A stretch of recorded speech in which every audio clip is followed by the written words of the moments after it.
તો નમસ્તે મિત્રો, સ્વાગત છે તમને એક નવા વિડીયોની અંદર। આજે આપણે આ વિડીયોની અંદર વાત કરીશું કે યુટ્યુબની અંદર બેનર કઈ રીતે બનાવવું, તો તે અમારા એક યુટ્યુબર શીખવાડશે। તો ચાલો જઈએ મોબાઈલની સ્ક્રીન ઉપર। ચલો મિત્રો, તમે બધા આવી ગયા છો અમારી મોબાઈલની સ્ક્રીન ઉપર। હવે તમને બતાવશું કે પિક્સલ લેબમાં બેનર કઈ રીતે બનાવવું, બરાબર। તો હવે આપણે તેના માટે ગેલેરીમાં જઈશું। ગેલેરીમાં જઈને એક બેનર ડાઉનલોડ કરવાનું છે, એટલે કે બેકગ્રાઉન્ડ ડાઉનલોડ કરવાનું છે। તે તમને ગૂગલમાંથી મળી રહે છે। તો હવે તમે એ બેનરને શેર કરી પિક્સલમાં લઈ જાઓ। પિક્સલમાં લઈ જઈ નીચે જેવો સાઇઝ બતાવે છે, તમારે સાઇઝ સિલેક્ટ કરવાની છે। એમાંથી આપણે યુટ્યુબ માટે તો 16.9નું જ કરવાનું છે, એટલે 16.9માં કરી અને રાઈટ ઉપર ક્લિક કરી દેવાનું। રાઈટ ઉપર ક્લિક કરી હવે તમારે કે કઈ રીતનું રિએક્શન છે, એનો જે ફોટો છે તમારો એ લગાવો હોય, જેવી રીતે કે હું બનાવું છું ટેકનિકલ ચેનલનું, બરાબર। હવે ટેકનિકલ ચેનલમાં હું જઈશું, આ પ્લસ વાળા આઇકન ઉપર ક્લિક કરવાનું, પછી ફ્રોમ ગેલેરી લખેલું રહ્યું તેના ઉપર ક્લિક કરવાનું। તેમાં ગેલેરીમાં જઈને આ જે મારો જે ફોટો છે હું સિલેક્ટ કરીશ। તેમાં જો બેકગ્રાઉન્ડ રિમૂવ કરેલો ફોટો છે, તેમાં તમે ગૂગલમાં જશો અને તેમાં બેકગ્રાઉન્ડ રિમૂવ લખશો તો ત્યાં લિંક આવશે, લિંક ઉપર ક્લિક કરી તેમાં ફોટો એડ કરવાનો, અને તમે એડ કરી પછી તમે બેકગ્રાઉન્ડ રિમૂવ કરી આપશે, પછી તેમાંથી ડાઉનલોડ કરી શકશો, બરાબર। પછી અહીંયા રાઈટ ઉપર ક્લિક કરી દેવાનું। પછી હવે જે આ મારું બેનર બનાવવા માટે હું ફોટાને નાનો કરીશ અને અહીંયા લગાવી દઈશ। હજી થોડો મોટો કરી લગાવીશ, બરાબર, દેખાય સારું। હા, લાગી ગયો ફોટો।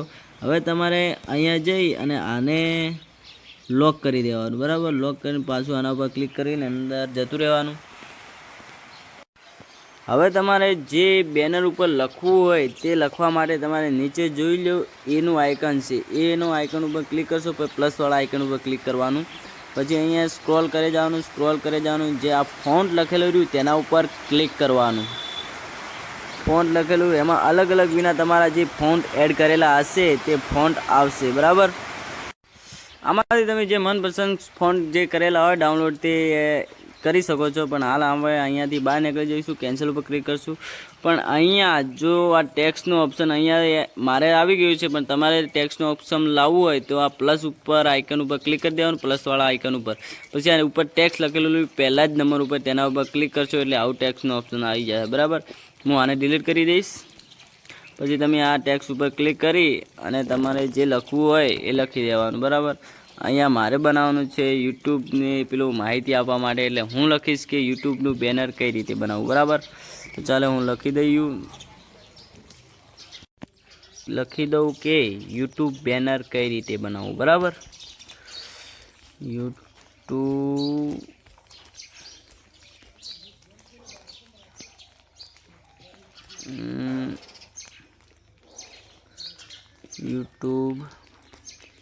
બેનર કઈ રીતે બનાવવું, બરાબર। આ લખી દીધું છે મેં, યુટ્યુબ બેનર કઈ રીતે બનાવવું। હવે આમાં હું થોડું ઊંચા નીચું રાખીશું, તેમાં નીચું કરી દઉં, બસ યુટ્યુબને એકલું કરી દઉં, વચમાં લઈ જાઉં યુટ્યુબને, પછી આને લઈ જાઉં નીચે અને એને પણ સાઈડમાં કરી દઈશ, બરાબર। આ બની ગયું છે આપણે યુટ્યુબ બેનર કઈ રીતે બનાવવું। હવે એમાં ફોન્ટનો ઉપયોગ કરવાનો છે આપણે। હવે તેમાં પહેલાં તમને જે બતાવ્યું હતું તેમાં જતું રહેવાનું, ફોન્ટવાળા ઓપ્શન ઉપર। આ માય ફાઉન્ડમાં જે મારા ફાઉન્ડ એડ કરેલા છે, આ નીચે સાઈડમાં જે ફાઇલનું ઓપ્શન બતાવે છે તેમાંથી ફાઉન્ડ એડ થઈ શકશે। હવે આમાં મારે ફાઉન્ડ એડ પડ્યા છે, તો હું ટ્રાય કરી લઉં કઈ સારું લાગશે ફાઉન્ડ, તે ઉપયોગ કરીશ।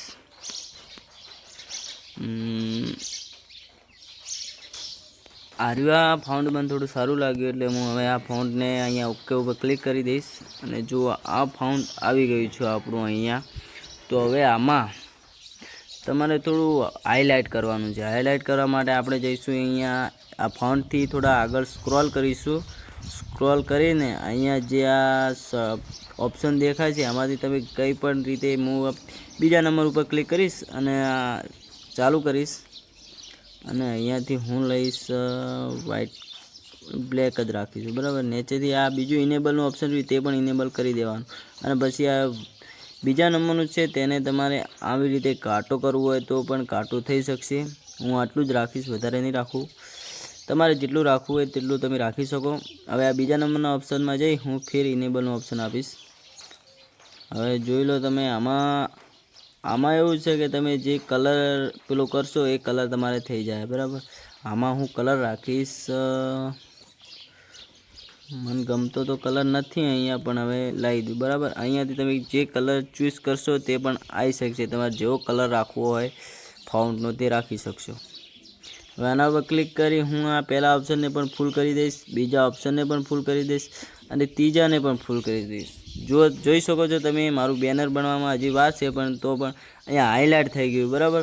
હવે અહીંયા ત્રીજા નંબરના ઓપ્શન ઉપર તમે 3Dમાં કરી શકશો. ત્રીજા નંબર ઉપર ક્લિક કરી હું 3D કરીશ. આને 3D કરવા માટે આપણે હવે ઇનેબલ ઉપર ક્લિક કરી ઇનેબલ કરી દેવાનું. પણ અહીંયા થોડી તકલીફ થઈ તે તો સોરી મિત્રો, મારા અંદર આ 3Dનો ઓપ્શનમાં કંઈક પ્રોબ્લેમ છે એટલે આવું બતાવે છે. સોરી, તમે પણ આમાંથી કરી શકશો. મારા અંદર જ એવું બતાવે છે પણ તમારા અંદર નહીં બતાવે એટલે તમે કરી શકશો, બરાબર. હવે આને હું અહીંયા સેટ કરી દઈશ મારી રીતે કે કેટલું રાખવું છે કેટલું નહીં રાખવું, બરાબર. હું આને આવી રીતે રાખી દઈશ, બરાબર. હવે તમે તમારે જે ચેનલનું નામ લખવું હોય એ લખી દેજો. અહીંયા હું આને લોક કરી દઈશ,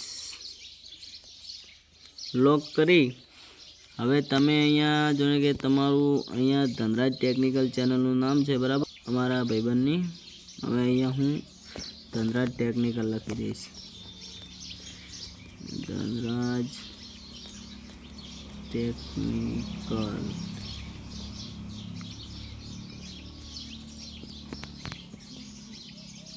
ધનરાજ ટેકનિકલ, બરાબર. મેં તો ગુજરાતીમાં જ લખ્યું છે, તે ઇંગ્લિશમાં લખતા હશે. અહીંયા હું ફોન્ટ એડ કરી નાખું. આ ફોન્ટ સારું છે ધનરાજ ટેકનિકલમાં. હવે આને પણ હું તેવી જ રીતે કરીશ જેવી રીતે આગળ બનાવ્યું છે. અહીંયા હું બ્લેક કલર ચૂઝ કરી અને ઇનેબલ કરી અને આ જો થોડો કાટો કલર કરી દઈશ. પછી ફેર ઇનર ઉપર જઈ અને હું કલર એક્સચેન્જ કરી દઈશ, બરાબર. આને હું કલર રાખીશ ગ્રીનમાં, નહીં સારું લાગે, આમાં રાખી દઉં, બરાબર. પછી આને પણ ત્રણેય ઓપ્શન ઓપન કરી દઈશ. હવે આનામાં તૈયાર કરીએ 3Dમાં થાય છે કે નથી થતું. આનામાં પણ નથી થતું, અને એમ જ રાખીએ, ચલો, બરાબર. ધનરાજ ટેકનિકલ.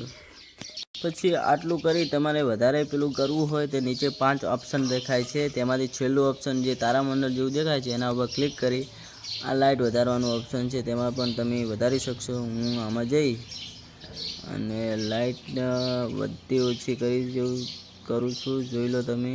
આવી રીતે તમારે કરવું હોય તો હું આને આટલી જ રાખીશ અને આને પણ થોડું તમારે જેટલું રાખવું હોય તમે એટલું રાખી શકો, બરાબર. હું આને પણ આટલું જ રાખીશ.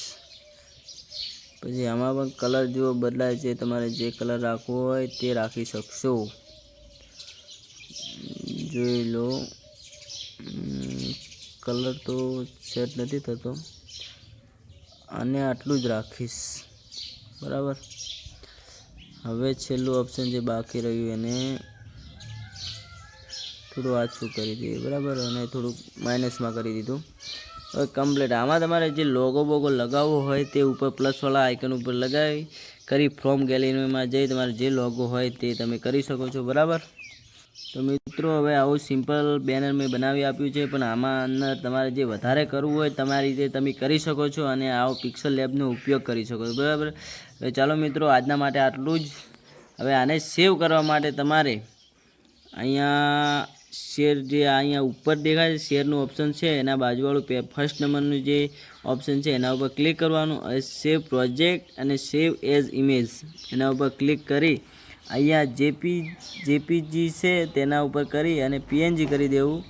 અને આનામાં અલ્ટ્રા એચડી એટલે કે અલ્ટ્રા એચડી જે થવું એ થઈ જાય, એકદમ ફોટો તમારો ક્લીન થઈ જાય. એના ઉપર ક્લિક કરી અલ્ટ્રામાં કરી દેવું અને સેવ ટુ ગેલેરી ઉપર ક્લિક કરી દેવું, બરાબર. હવે હું સેવ ટુ ગેલેરી ઉપર તમને બતાવી લઉં કે મારી ગેલેરીમાં આવી ગયો છે ફોટો.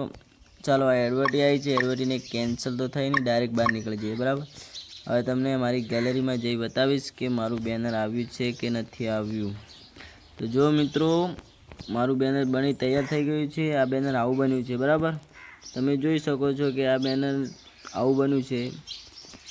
તમે પણ આવું બેનર બનાવવા માગતા હોય તો પિક્સલ લેબનો ઉપયોગ કરો અને તેમાં તમારી રીતે જેવું ફાઉન્ટ, જેવી રીતે તમારે કરવું હોય તેવી રીતે તમે કરી શકો છો.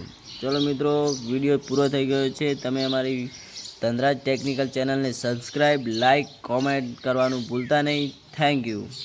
મળીએ નવા વિડીયો સાથે અને નવા કોન્ટેન્ટ સાથે. Thank you.